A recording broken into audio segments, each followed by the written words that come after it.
Israel ও যুক্তরাষ্ট্রের বিরুদ্ধে চলমান যুদ্ধে পুরনো ও আধুনিক দুই ধরনের অস্ত্র একসঙ্গে ব্যবহার করে বেশ সাফল্য পাচ্ছে ইরান।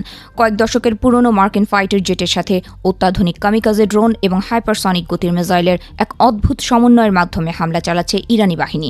এই কৌশলী সমরাস্ত্র ব্যবহারের ফলে ইসরায়েলের আকাশ প্রতিরক্ষা ব্যবস্থাগুলো এখন চরম চ্যালেঞ্জের মুখে পড়েছে।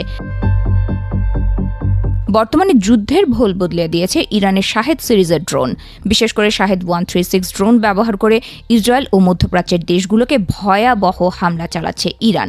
এগুলোকে বলা হয় কামিকাজে বা লোইটারিং মিউনিশন। অত্যন্ত কম খরচে তৈরি এই ড্রোনগুলো ঝাঁকে ঝাঁকে উড়ে গিয়ে শত্রুর আকাশ প্রতিরক্ষা ব্যবস্থাকে বিভ্রান্ত ও ক্লান্ত করে ফেলে। এই ঝাঁক বেঁধে আক্রমণ করার পদ্ধতি অনুসরণ করে ব্যাপক সাফল্য পাচ্ছে ইরান। এছাড়া 1979 সালের বিপ্লবের আগে যুক্তরাষ্ট্রের কাছ থেকে কেনা F-14 টমক্যাট ফাইটার জেটগুলো এখনও সচল রেখেছে ইরান। কয়েক দশকের পুরনো হলেও নিজস্ব প্রযুক্তিতে এগুলোকে আধুনিকীকরণ করেছে ইরানি বাহিনী। এই কিংবদন্তি বিমানগুলো ইরানের আকাশসীমা রক্ষায় ও শত্রু বিমান প্রতিহত করতে সক্রিয় ভূমিকা পালন করছে। ইরানের অন্যতম শক্তিশালী অস্ত্র হল হাজ কাশেম ব্যালিস্টিক মিসাইল।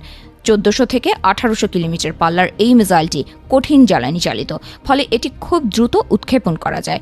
এর প্রায় হাইপারসনিক গতি একে লক্ষ্যভেদে অপ্রতিরোধ্য করে তুলেছে। অন্যদিকে সাইজিল বা ডান্সিং মিসাইল মাঝ আকাশের দিক পরিবর্তনের ক্ষমতার জন্য বিখ্যাত। 2000 কিলোমিটার পাল্লার এই মিসাইলটি যে কোনো রাডার বা প্রতিরক্ষা ব্যবস্থাকে ফাঁকি দিতে সক্ষম। এছাড়া বড় ধরনের ধ্বংসযজ্ঞের জন্য ইরান ব্যবহার করছে খোররামশের মিসাইল।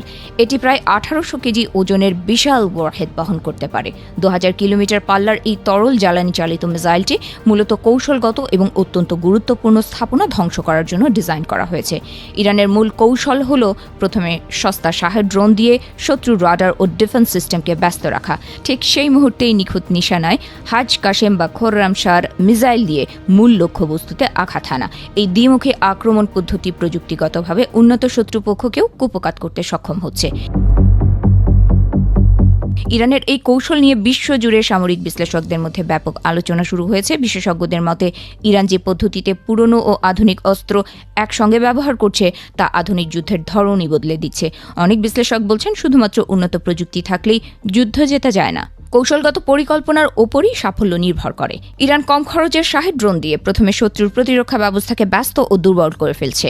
এরপর শক্তিশালী ও নির্ভুল ক্ষেপণাস্ত্র দিয়ে মূল লক্ষ্যবস্তুতে আঘাত হানছে, যা অত্যন্ত কার্যকর বলে প্রমাণিত হচ্ছে।